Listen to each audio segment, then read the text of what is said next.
এইবার দেখুন, এই যে শ্রী অঙ্গনে আগামী দিন সুপ্রভাতে হরিনাম হবে, তাই তো হবে না? তাহলে আপনাদের বুঝতে আর বাকি নাই ভাগবত দেওয়ার কেন প্রয়োজন। তাই কি প্রয়োজন? ভক্তি না থাকলে ভগবানকে পাওয়া যাবে না। আর এই ভাগবত কোন শাস্ত্র? ভক্তি শাস্ত্র। ভক্তি শাস্ত্র। তাহলে ভাগবত কি আলাদা কোনো ধর্ম? হ্যাঁ, ভাগবতের একটা ধর্ম আছে আলাদা। আর এই ভাগবত গ্রন্থ কোথা থেকে আসছে? সেটা হচ্ছে বেদের পরিপক্ক ফল। সেটা কি? বেদ নিগম কল্পতরু বিগলিত ফলম। বেদের পরিপক্ক ফলটার নামই হচ্ছে ভাগবত। ভাগবত। মানে জোর করে পাকানো নয়, জোর করে পাকানো নয়, ফরমালাইন দিয়ে পাকানো নয়।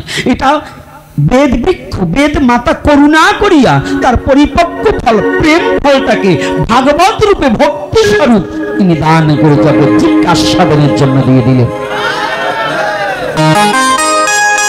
আর সেই ভক্তি ফলটাকে সঞ্চয়ন করতে হবে কোথায়?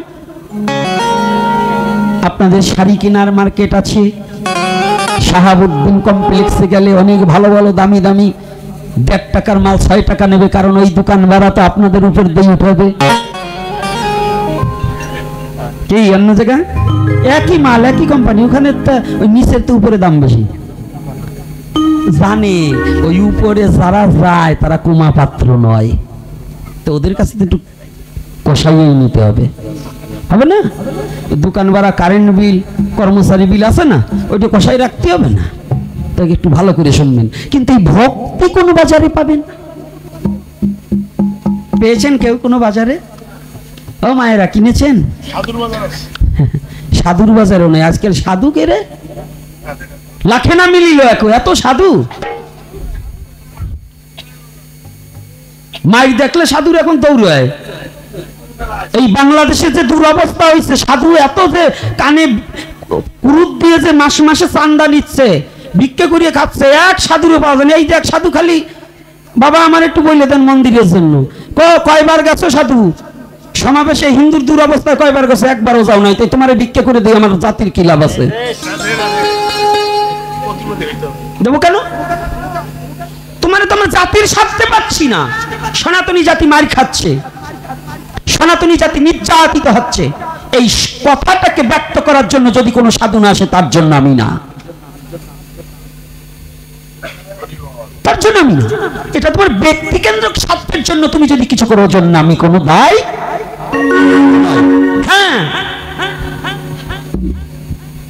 এই বাংলাদেশে সব মুসলমান কি খারাপ নাকি? যদি মুসলমানে আপনাদের রক্ষা না করতে, আপনারা টেকতেই পারতেন না। যে কয়টা হিন্দু আছে সব কয়টা বাড়ির ছোট চলে যেতে হতো।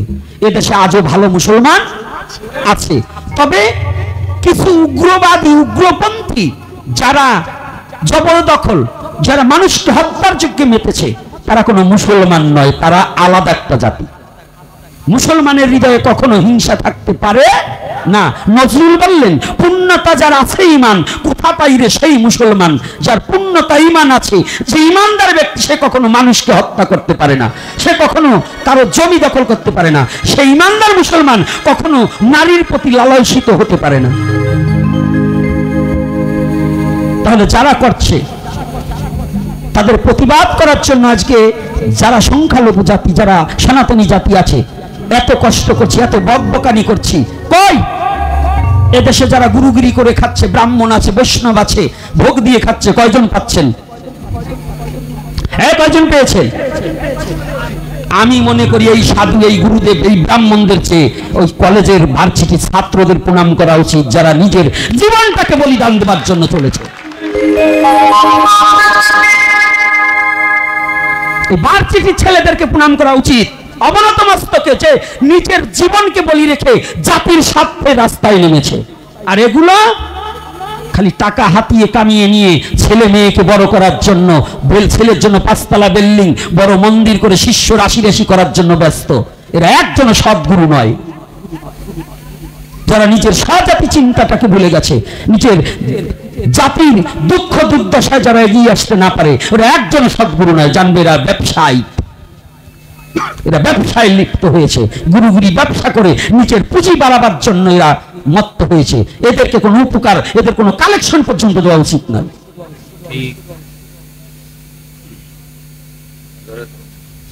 কষ্ট পাচ্ছেন নাকি?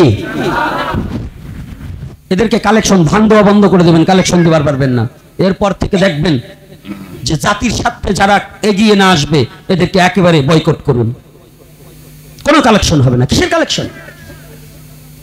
তাকে দিয়ে লাভ কি? হাত পা আছে, কর্ম করে খাও। এখনো কিষাণ দিলে পরে 400 টাকা 500 টাকা পাওয়া যায়, করে খাও।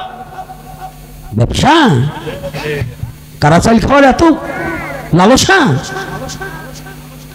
এজন্য আমি সনাতনী জাতিকে, যে যুবক যুবতী যারা আছো, 10টা টাকা দাও, দাতা হতে হবে, দিতে হবে, কিন্তু যে 10টা টাকা যেন জাতির স্বার্থে, সমাজের স্বার্থে, মানুষের স্বার্থে কাজে লাগে, না হলে দেবে না।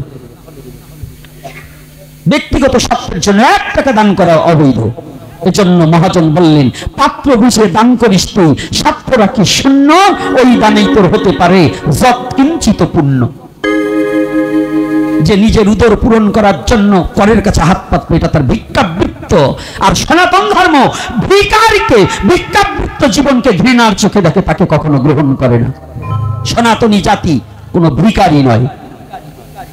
এই যে গোপাল একটা পাইতে হাত পাইতে ভিক্ষা করে দাও, ওরে কলারে, ভগবান যে অনন্ত কোটি ব্রহ্মাণ্ডের মহাপরিচালক, তোর লাগবে, তুই গোপাল নিয়ে গেছিস কেন? হারামজাদা। ভগবানের কি অভাব আছে? সে রাজার ছেলে, রাজা, সে 100 বছর রাজত্ব করেছে, তার পিতাও রাজা ছিল, আর তারে তুই ভিখারি বানিয়ে হাত পেতে পেতে দাও দাও দাও। এগুলো সম্পূর্ণ অবৈধ। এগুলো প্রত্যেকটা কীর্তনের আসর থেকে বন্ধ করা উচিত। এটা এক ধরনের ধান্দাবাজ। এই ধান্দাবাজদের ভগবানকে নোংরামির পথে, ভগবানের বিগ্রহ নিয়ে এই ব্যবসাটাকে বন্ধ করা উচিত। কি কষ্ট পাচ্ছেন নাকি? আমার ভগবান কি ভিখারি? ভিখারি আমি হতে পারি, তা আমি বলবো যে আমার পেট চলে না, আমার জীবন চলে না, আমাকে কিছু দাও। ভগবানকে নিয়ে ভগবানের কথা কই, আবার ওই টাকা তো মুরগি কেন কেমনে? এজন্য বলছি, সনাতন ধর্ম নিয়ে যদি কেউ সিনেমিনি খেলা হয়, আমি অন্তত ভগবানের কাছে প্রার্থনা করবে, মৃত্যুর পরেও ভগবান তাকে ক্ষমা করবে না। সনাতন ধর্ম কোনো খেলার ধর্ম নয়, কোনো ছলের ধর্ম নয়, কোনো ছলনার ধর্ম নয়। এটা একমাত্র হৃদয় দিয়ে অনুভূতির জগতের ধর্ম। আর সেই সনাতনে জন্মগ্রহণ করে যারা ব্যভিচারী কাজে লিপ্ত এবং যারা নিজ স্বার্থ পোষণের জন্য ধর্মটাকে ব্যবহার করে, তারা ইহকাল পরকাল দুকালই তার জীবনে নষ্ট হয়ে যাবে।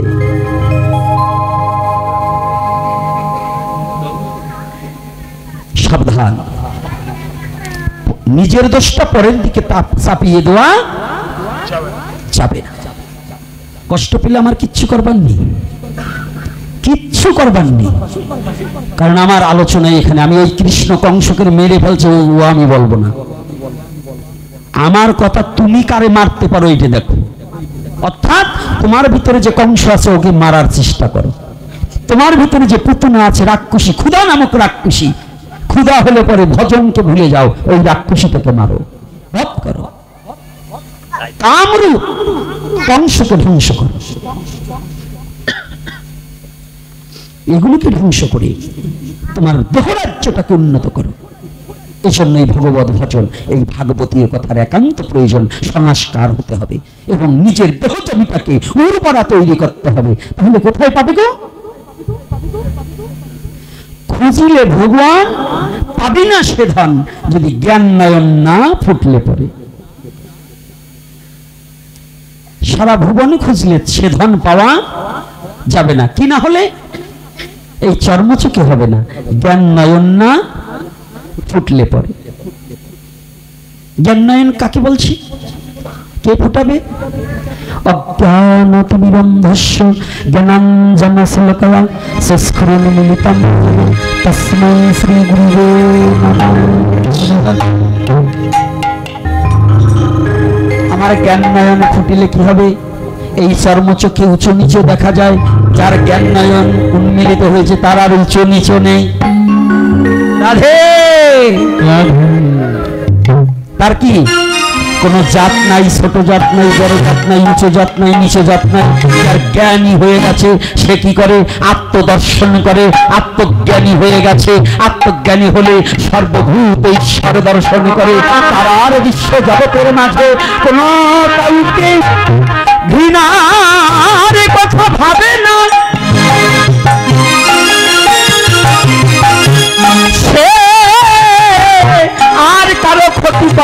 জন্য আনন্দ পায় না, সে প্রতিটা জীবের মধ্যে কি দেখে, আমি এদিকে হেরি সেদিকে হরি, আমি দেখি হরি দয়াময়, হরি বলে ডাকি আছে, হরি শ্রীপাদ পদ্মে রয়।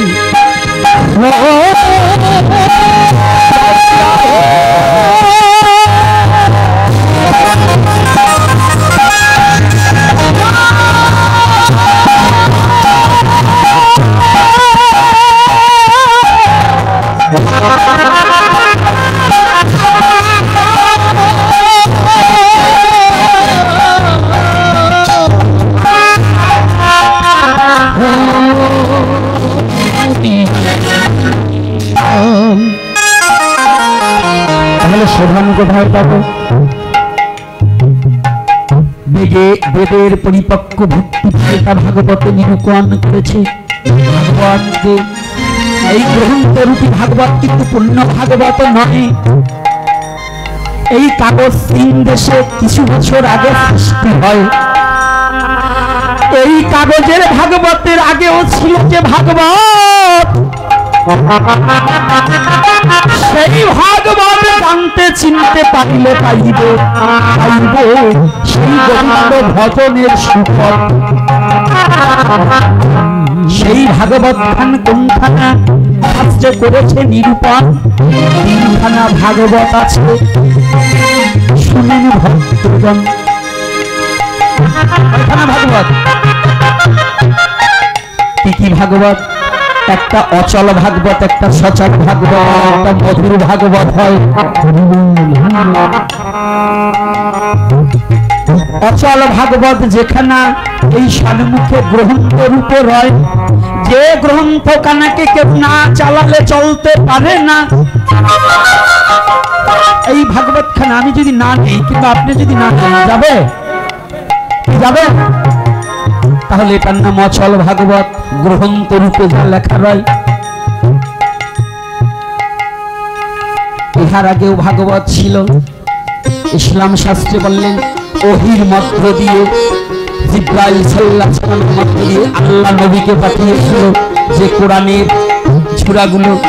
আর আমাদের সনাতন ধর্মে ভগবান কৃষ্ণ নিজে ব্রহ্মার কাছে দৈব ভাবে পাঠিয়ে দেয়,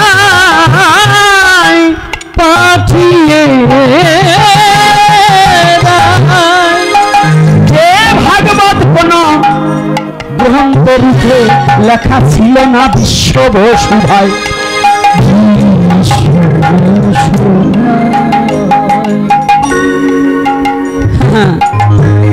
এত সহজ নয়।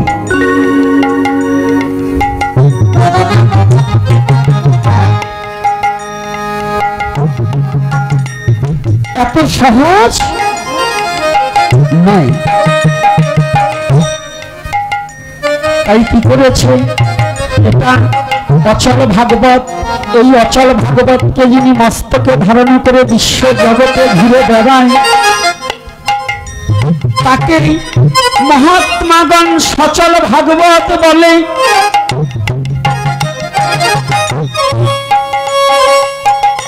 যারা শুদ্ধ বক্তা, আমি নয়, যারা শুদ্ধ মহাত্মা, যারা একমাত্র ভগবানের চরণে নিজের জীবন জৈবকে উৎসর্গ করে দিয়ে ভগবত প্রেমে নিজেকে বিলিয়ে দিয়েছে।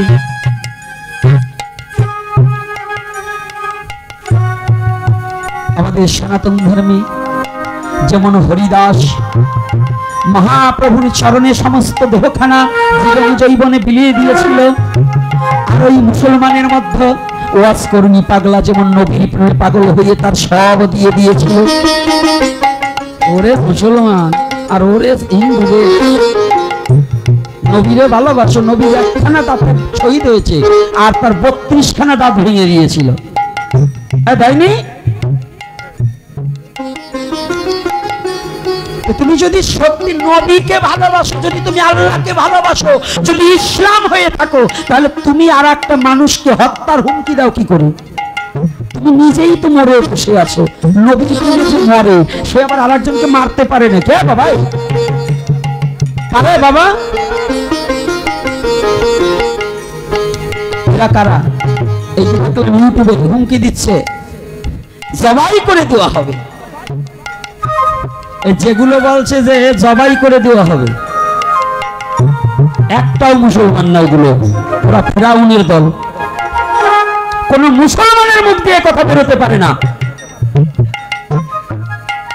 এই বাংলাদেশের মধ্যে যার কথা আমি বারংবার বলি, এই পদ্মার এপারে একজন শ্রেষ্ঠ মাওলানা, একজন আল্লাহর ওলি, যে নগরকান্দা জঙ্গতি মাদ্রাসার প্রিন্সিপাল আব্দুল গফফার সাহেব। আপনি যান, যদি কোনো মুসলমান এখানে যারা চেতন মুসলমান আছেন আপনি যান, তার মুখে তার ওয়াজে কোনোদিন কোনো কারো গীবত নেই। 100 ওয়াজ আনুন, আমি চ্যালেঞ্জ করে বলছি, তার মুখে কোনোদিন কোনো গীবত নেই, কোনো নিন্দা নাই, কোনো ছোট করে দেখা নেই। জান আব্দুল গফফার সাহেব বাজারে গেলে এখনো বলে, বাবা দোকানদারকে বলে, বাবা তুমি চেয়ে ঠগো না, আমাকে দেখে ভয় পেও না, তুমি যাতে বেঁচে থাকতে পারো সেইভাবে তুমি আমার কাছ থেকে নিও। বলেন মুসলমান ও না ওই যে ব্যানার একখান নিয়ে বলবো হিন্দু পাইলে সবাই করো রাস্তাঘাট, ওইটা মুসলমান? কোনটা? হ্যাঁ মুসলমানকে একজন প্রকৃত মুসলমান আল্লাহর ওলি, যে আল্লাহর ওলির কাতারে যে নাম লিখিয়েছে, সে কোনোদিন জবাই করো, সে প্রকাশ্যে কোনো মানুষকে হত্যার কথা বলতে পারে না। সে প্রতিটা মানুষের মধ্যেই আল্লাহর নূর বস্তুকে দেখে সবাইকে ভালোবাসার জন্য ধাবিত হয়ে যায়, সে হচ্ছে মুসলমান। আর ওগুলো হচ্ছে ফিরাউনের দল, ফিরাউনের বংশধর। তারা মানুষে মানুষে দ্বিধাদ্বন্দ্ব বাঁধিয়ে, মানুষে মানুষে সাম্প্রদায়িক দ্বন্দ্ব বাঁধিয়ে মানুষকে হত্যার কাজে লিপ্ত হয়েছে, রক্তে রঞ্জিত হতে চায়। এদেরকে ওরা মুসলমানের শত্রু, হিন্দুর শত্রু, বৌদ্ধের শত্রু, খ্রিস্টানের শত্রু, এরাই আলাদা একটা জাত। বাবা কষ্ট পাচ্ছেন না? আমি মিথ্যা বলছি? বলুন যে কজন মুসলমান বাবারা আছেন, আমি মিথ্যা বলছি? হিন্দুর মধ্যে, সনাতনীর মধ্যে যদি আমি গোপীনাথ যদি একজন মুসলমানকে হত্যা করতে চাই, তাহলে জেনে রাখবে আমিও প্রকৃত হিন্দু নয়। তবে হ্যাঁ, হত্যা করা যাবে কখন? যদি আমি এখানে পুজো করছি, আমার এইখানে যদি আমার এই ধর্মকে নষ্ট করার জন্য যদি কেউ আসে, হয়তো নিজে হত্যা হয়ে যাও, না হয় তাকে হত্যা করে দাও।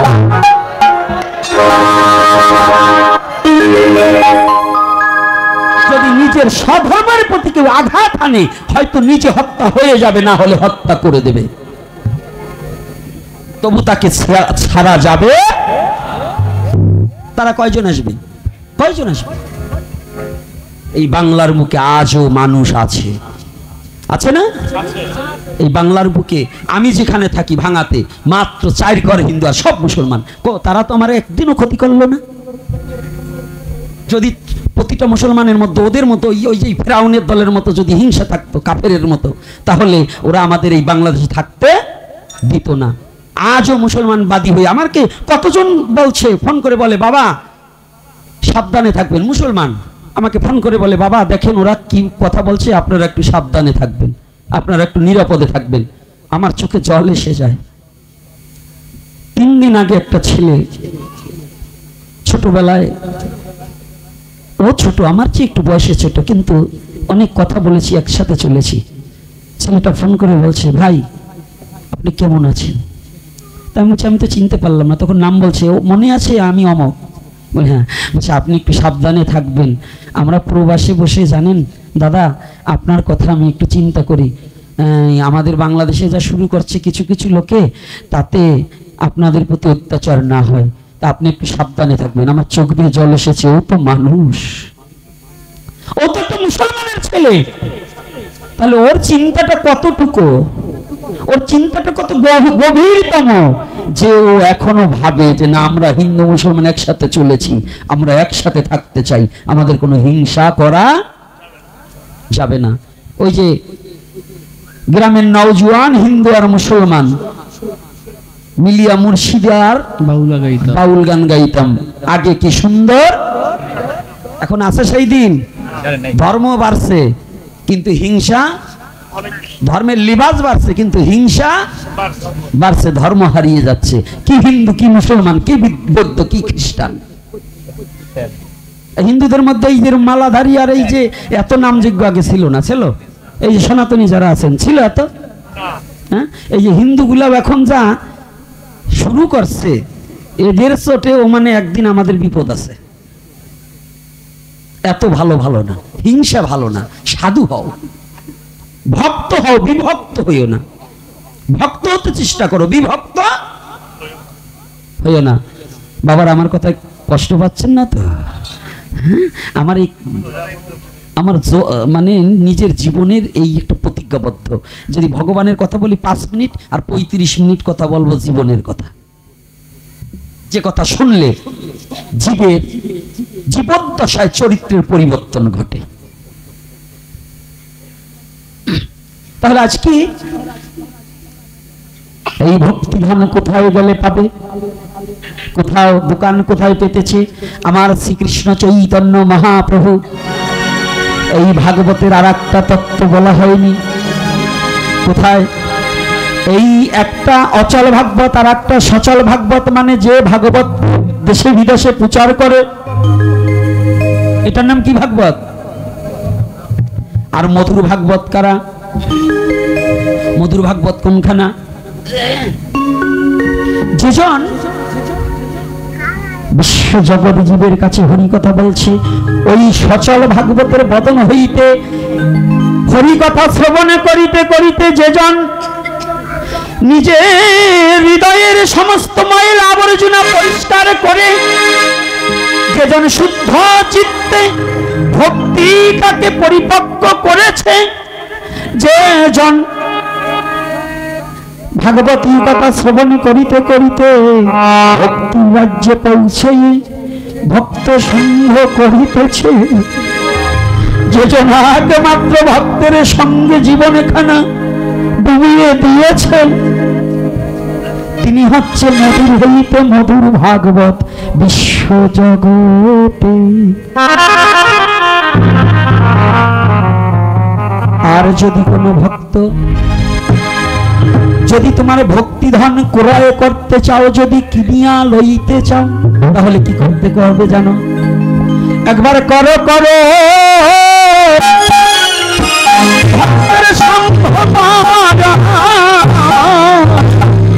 একবার করো করো ভক্তের সঙ্গ পারা, একবার করো করো এমন ভক্ত সঙ্গ করো। ওরে তুমি পেতে চাও যদি সেই ভক্ত সম্পদ, একবার করো করো ভক্তের সঙ্গ করো। পেতে চাও যদি হরিবল হরিবল সেই ভক্তি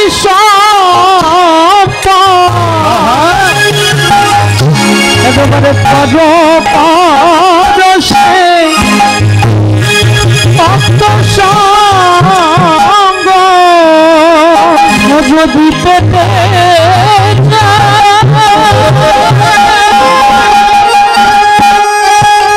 সেই ভক্ত সঙ্গ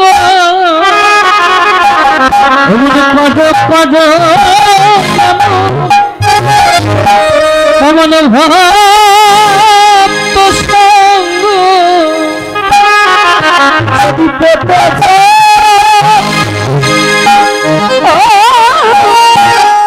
সেই ভক্তি সম্পদ একেবারে করো করো তোমরা ভক্তের সঙ্গ করো। পেতে চাও সেই ভক্ত সম্পদ একেবারে করো করো সেই ভক্ত সঙ্গ। যদি সেই প্রেম সম্পদ ভক্তি সম্পদ আছে কোথায়? আছে গিয়ে ওই ভক্তের সঙ্গে,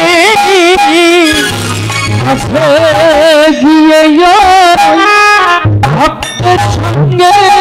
ওই ভক্তি আছে কেবল ভক্ত সঙ্গে, ভক্তি আছে এই ভক্ত সঙ্গে। মনে ভক্তি আছে ভক্ত সঙ্গে। একবার হরি বলো মনানন্দে, ভক্তি আছে ভক্ত সঙ্গে। একবার হরি বলো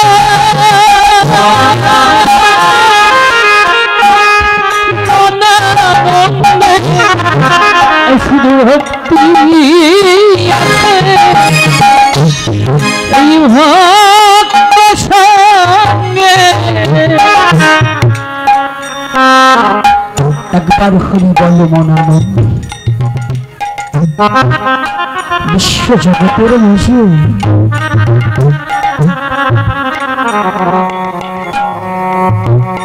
এই বিশ্ব জগতের মাঝে এই নাম রূপ বিষকে যদি দেহ জমিতে বপন করিতে চাও, এই দেহ রাজ্যের অগাছাটা ভাগবতী ও প্রেম দিয়ে নিরাইয়ে পরিষ্কার করিয়া লও।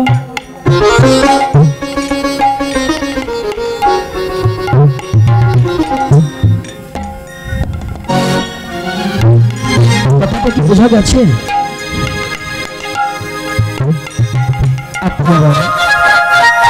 এই নামের আগে ভাগবত দেওয়ার তত্ত্বটাই হচ্ছে ভক্তি রাজ্যে প্রবেশ করা। আর যতদিন পর্যন্ত ভক্তি না থাকে, এই কমিটি না, সারা বাংলাদেশের সমস্ত কমিটি যদি মনে করে আমার টাকা আছে নাম দিচ্ছি, আমি কমিটির সভাপতি, আমি 1 লক্ষ টাকা দেই, আমি বুঝি ভগবানকে কিনে ফেলেছি? কিচ্ছু না। সভাপতি হোক, সেক্রেটারি হোক, কোষাধ্যক্ষ হোক, আর সহসভাপতি হোক, আর সদস্যবৃন্দ হোক, নাম যতদিন চলবে এই বাড়ির মালিকেরও বাড়ি নয়, এটা নবনিত্য মধুর বৃন্দাবন হয়ে যাবে। এই বাড়ির মালিক একবারও বলিতে পারবে না এই বাড়িটা আমার বাড়ি, এই বাড়িটা বৃন্দাবন হয়ে যাবে। আর বৃন্দাবনে কারা আসে? বৃন্দাবনে কারা থাকে? ব্রজগোপীগণ। তাহলে এই ব্রজগোপীগণের কর্ম কি? শুধু কৃষ্ণ বলে চোখের জল ঝরানো। ব্রজগোপীরা কি বলেছে? কৃষ্ণ বলে কেঁদেছে। প্রতিটা ভক্ত যেন কৃষ্ণকে স্মরণ করবে আর কাঁদিবে। আর শ্রীবাসের মতো কাঙাল হয়ে, নারদের মতো কৃষ্ণ প্রেম ভিখারি হয়ে এই সভাপতি সেক্রেটারি ভক্তের চরণে লুটিয়ে পড়ে গলা করে যাবে আর বলবে, তোমরা একটিবার আমাদেরকে কৃপা করো, আমরা যেন এই ব্রজের ব্রজগোপীদের চরণ ধুলি শিরে মাখিতে পারি। ধুলি মাখিতে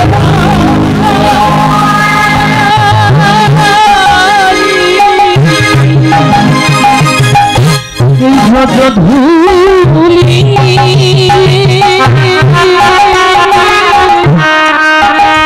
ব্রজধুলি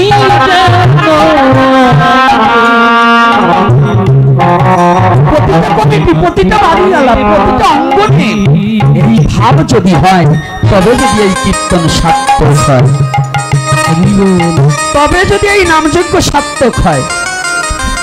নিজের অভিমান পরিত্যাগ করিয়া, পোশাকের গৌরব ভুলে, অর্থের গৌরব ভুলে, দিন হইতে দিন দিনহীন কাঙালের বেশে যদি কেউ এহেন কর্ম করিতে পারে, তারই নামযজ্ঞ দেওয়া এবং নামযজ্ঞ শ্রবণ করা সার্থক হবে, নচেত নয়। এই জন্যই নামের আগে ভাগবত দিতে হয়, যেন ভক্তি আসে হৃদয়ে।